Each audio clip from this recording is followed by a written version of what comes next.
Mukunda jewellers లో gratitude sale March 8th నుండి 11th వరకు ఫ్లాట్ 50% ఆఫ్ ఆన్ VA. ఈ ఆఫర్ అన్ని బ్రాంచెస్ కి వర్తిస్తుంది.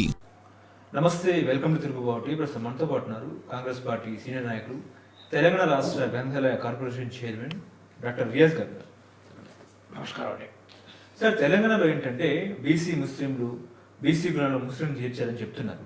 సో ఇదంతా కూడా అసలు ఏంటి అనేది కూడా చాలా మందికి ఒక అపోహ, ఒక క్వశ్చన్ మార్క్గా ఉన్న పరిస్థితి. నా క్వశ్చన్ ఏంటంటే, అసలు భారతీయ ముస్లింలు నిజంగా బీసీలుగా ఉంటారా అంటే ఏం చెప్తారు? నందుగారు మొట్టమొదటిసారిగా ధన్యవాదాలు. ఒక చక్కటి అంశంపై మొట్టమొదటిసారిగా ఒక ఇంటర్వ్యూ చేసే ప్రయత్నం చేశారు. వాస్తవంగా చాలామందికి భారతదేశ ముస్లిం మూలాల మీద ఒక అవగాహన లేదు. బీసీ ముస్లిమ్స్ ఏంటి అని చెప్పేసి అసెంబ్లీలో ఒక ఎమ్మెల్యే గారు అడిగారు. ఏమాత్రం అవగాహన లేకుండా వేసిన ప్రశ్నది. వాస్తవంగా భారతదేశంలో ఇస్లాం అనేది ప్రవేశించడానికి ఇక్కడ భయంకరమైన కుల వ్యవస్థ ఉంది. ఆ కులాలకు సంబంధించిన ప్రజలు వివిధ వృత్తుల్లో ఉండేవాళ్ళు. సహజంగా ఏ కులాలైతే సామాజిక సమానత్వానికి దూరంగా నెట్టివేయబడ్డాయో, ఏ కులాలైతే ప్రధానంగా భగవంతుని సన్నిధికి పోయి ప్రత్యక్షంగా భగవంతుని వేడుకునే అవకాశం కల్పించబడలేదో, సహజంగా వాళ్ళకు సంబంధించిన వాళ్ళకి సూఫీ మత బోధనలు బాగా ఆకర్షించాయి. ఇక్కడ భారతదేశంలో మధ్యయుగం గొప్పది. మధ్యయుగంలో భక్తి ఉద్యమం వచ్చింది. ఆ భక్తి ఉద్యమమే హిందూ సమాజాన్ని అద్భుతంగా సంస్కరించింది. అదే సందర్భంలో సూఫీ మతం వచ్చింది. సూఫీ మతం కానీ భక్తి ఉద్యమం కానీ ఏం చెప్పిందంటే, భగవంతుని ఉద్దేశంలో అందరూ సమానమని చెప్పింది. భారతదేశ చరిత్ర మీద ఏమాత్రం అవగాహన ఉన్న వాళ్ళకైనా కూడా సూఫీజం తెలుసు, భక్తి ఉద్యమం తెలుసు. ఆ టైంలో భగవంతుని ముందు అందరూ సమానమని చెప్పే వాదన వైపు కొన్ని కులాలు, కొన్ని వృత్తికి సంబంధించిన ప్రజలు వచ్చారు. వారు మతం రీత్యా ఇస్లాంలోకి వచ్చారు, కానీ వాళ్ళు వృత్తి రీత్యా ఇంకా వృత్తికారులుగా ఉండిపోయినారు. వాళ్ళు హిందూ మతంలో ఉన్నప్పుడు హిందీ వృత్తికి సంబంధించిన ప్రజలుగా ఉండిపోయినారు, సమూహాలుగా ఉండిపోయినారు. ఇస్లాంలోకి వస్తే అదే వృత్తి సమూహాలుగా మిగిలిపోయినారు. వారు అక్కడ బీసీలే, ఇక్కడ బీసీలే. ఎందుకంటే బీసీ మూలాలు శూద్ర మూలాల్లో ఉంటాయి, శూద్ర మూలాలు వృత్తులలో ఉంటాయి. ఆ వృత్తులు మతాన్ని మార్చుకున్నారు తప్ప వృత్తిని మార్చుకోలేదు. కాబట్టి నీకు వృత్తుల రీత్యా బీసీలు అక్కడ ఉంటారు, ఇక్కడ ఉంటారు. అవగాహన లేకుండా ముస్లింలో బీసీలు ఉంటారన్న ప్రశ్న ఏదైతుందో వాళ్ళు కొత్త భారతదేశ చరిత్రని, భారతదేశ సామాజిక మూలాలను అర్థం చేసుకుంటే బాగుంటుందని నేను భావిస్తున్నాను. ఇప్పుడు గుజరాత్లో కూడా బీసీ ముస్లింలకు రిజర్వేషన్లు ఉన్నాయా అంటే ఏం చెప్తారు? ఇప్పుడు మిమ్మల్ని అడుగుతున్నాం సార్. గుజరాత్లో ఉన్నాయి, కర్ణాటకలో ఉన్నాయి, కేరళలో ఉన్నాయి, తమిళనాడులో ఉన్నాయి. అట్లాగే మీకు చాలా క్లియర్గా ఒక విషయం చెప్తాను. RSS అధినేత మోహన్ భగవత్ గారు ఒక మాట అన్నారు. ఏమన్నారంటే, పస్మందా ముస్లింలకి భారతదేశంలో న్యాయం జరగట్లేదని. ఈ మాటను రాజ్నాథ్ సింగ్ గారు అన్నారు, కేంద్ర రక్షణ శాఖ మంత్రి. ఇదే మాటను గౌరవ ప్రధాని మోడీ గారు అన్నారు ఎన్నికల ముందే. ఉత్తరప్రదేశ్ ఎన్నికల్లో పస్మందా ముస్లింలు పదే అన్నారు. ఆ పస్మందా ముస్లింలు ఎవరో కాదు సార్, బీసీ ముస్లింసే. పస్మందా ముస్లింస్ అంటే ఎవరంటే, ఎవరైతే కొన్ని వృత్తులను ఎన్నుకొని ఆ వృత్తుల ఆధారంగానే జీవితాన్ని కొనసాగిస్తూ ఉన్నారో, బ్రిటిష్ వాళ్ళు భారతదేశంలోకి వచ్చి ఇక్కడ పారిశ్రామిక విప్లవ సంబంధించిన ఉత్పత్తులను పెంచినప్పుడు ఈ వృత్తులు నష్టపోయినారు. అంటే మనకు వృత్తిదారులు హిందూ మతంలో ఉన్న వృత్తాలు నష్టపోయినారు, ముస్లిం మతంలో వృత్తాలు చనిపోయినారు. వీళ్ళకి పస్మందాలు అన్నారు. ఈ పస్మందా ముస్లిమ్స్ అంటే బాగా వెనుకబడ్డ జాతుల ముస్లిమ్స్. వీళ్ళకి న్యాయం చేయాలని ఎవరన్నారంటే మోడీ గారు అన్నారు, రాజ్నాథ్ సింగ్ గారు అన్నారు. వీళ్ళ ఆలోచనకు స్ఫూర్తిదాతగా ఉన్న గౌరవనీయులు మోహన్ భగవత్ గారు ఉన్నారు. ఆ పస్మందా ముస్లిమ్సే బీసీ ముస్లిమ్స్. గమ్మత్తైన విషయం, కేంద్రంలో బీజేపీ పస్మందా ముస్లింలకు రిజర్వేషన్ ఇవ్వాలని చెప్తుంది. గుజరాత్లో ఆచరణ తీసుకొచ్చినట్టుగా మోడీ గారు స్వయంగా ప్రకటించారు. ఆ వీడియోను గౌరవ ముఖ్యమంత్రి రేవంత్ రెడ్డి గారు చూపెట్టారు.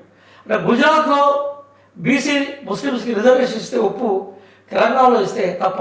బండి సంజయ్ గారు కనీస అవగాహన లేకుండా, కనీస రాజకీయ పరిజ్ఞానం, సామాజిక పరిజ్ఞానం లేకుండా మాట్లాడడం అనేది బాధ అనిపిస్తుంది, హాస్యం అనిపిస్తుంది.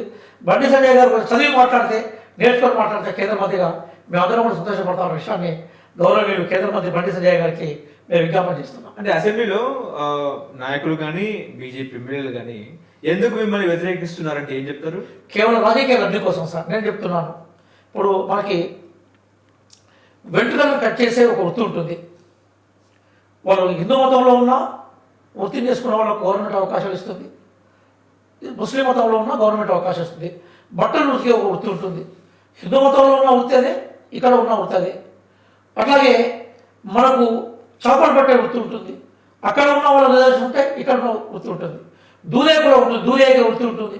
అక్కడ ఉన్న రిజర్వేషన్స్ ఉంటాయి, ఇక్కడ ఉన్న రిజర్వేషన్స్ ఉంటాయి. ఇక్కడ భారతదేశంలో బీసీలు అంటే ఎవరు అన్నప్పుడు వృత్తికి సంబంధించి సామాజిక వివక్షతకి సామాజిక అణచివేతకు సంబంధించిన వాళ్ళే కదా. కాబట్టి భారతదేశంలో ఆర్టికల్ 46 చాలా క్లియర్ చెప్తుంది కదా, ఎక్కడైతే అసమానతతో కూడుకున్న సమాజం ఉందో సమానత తీసుకురావాలి కదా. అలాగే ఆర్టికల్ 16(3) కూడా బేసికల్గా 16(1) కానీ 16(2) కానీ 16(3) కానీ ఎక్కడెక్కడైతే అసమానతలు ఉన్నాయో వాటి సరియాలని చెప్తుంది కదా. ఇంకో విషయం చెప్తాను నేను మీకు, చాలా కీలకమైన విషయం.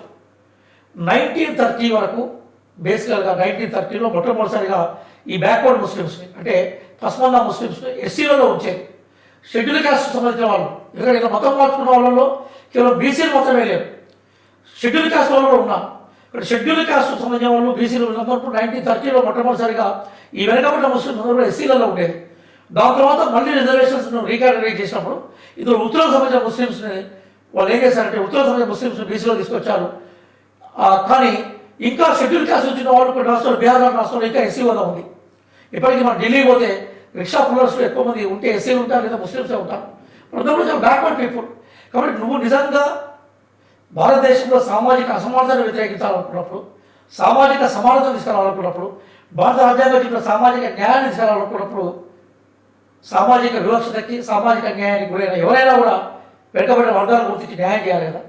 కాబట్టి రేవంత్ రెడ్డి గారి సర్కార్ చాలా అద్భుతంగా గండ చేసి ఆశ్చర్యం ఏంటంటే బీసీ ముస్లింలలో కూడా ఒక 2-3 వర్గాలు, ఖాన్, పఠాన్, బేగ్ ఇట్లాంటి కొన్ని వాళ్ళకి ఎక్కువ అవకాశాలు పడినాయి. అంటే అడ్వాన్స్ ఉన్నారు, ఎట్లయితే హిందూ సమాజంలో కొంత అడ్వాన్స్ ఉన్నారు. కాబట్టి వాళ్ళకి ఎక్కడ రిజర్వేషన్స్ ఇవ్వలేదు. 4% రిజర్వేషన్ బీసీలో అయినా ఇచ్చిన, అలాగే బీసీబీలో దుర్యోగుల రిజర్వేషన్ ఇచ్చిన, బీసీలో మేత అంటే కొంచెం సఫాయికి సంబంధించిన వాళ్ళకి రిజర్వేషన్ బీసీఏలో ఉన్నారు వెనుకబడే ముస్లిమ్స్, బీసీబీలో ఉన్నారు, బీసీఈలో ఉన్నారు. బీసీకి ఆల్రెడీ అన్ని రాష్ట్రాల్లో చట్టబద్ధత రాజ్యాంగం అవుతుంది. బీసీని రాజశేఖర రెడ్డి గవర్నమెంట్ తీసుకొచ్చింది, అందరు బీసీలే. కాబట్టి ఇట్లాంటి కమ్యూనిటీస్కి బీజేపీ పాలిత రాష్ట్రాల్లో కూడా రిజర్వేషన్ ఉందనే విషయాన్ని నేను చెప్తున్నాను. అదే రేవంత్ రెడ్డి గారి పద్ధతిగా చెప్తున్నాను. కాబట్టి దయచేసి బీసీ ముస్లిమ్స్ రిజర్వేషన్స్ ఇవ్వాలనే విషయం మీరు అధ్యయనం చేయకుండా మాట్లాడాలని గందరగోళం ఏర్పడుతుంది. అందుకోసం బీఆర్ఎస్ కానీ బీజేపీ కానీ విషయాన్ని అర్థం చేసుకోకుండా కాంగ్రెస్ను బదనాం చేసి ఈ మొత్తం ఓటింగ్ అంతా కాంగ్రెస్ వైపు పోతుందనే భయంతో విమర్శిస్తున్నారు తప్ప వాళ్ళంతా కూడా తెలుసు బీసీలలో వెనుకబడిన వర్గాలు ఉన్నాయనే విషయం క్లియర్గా.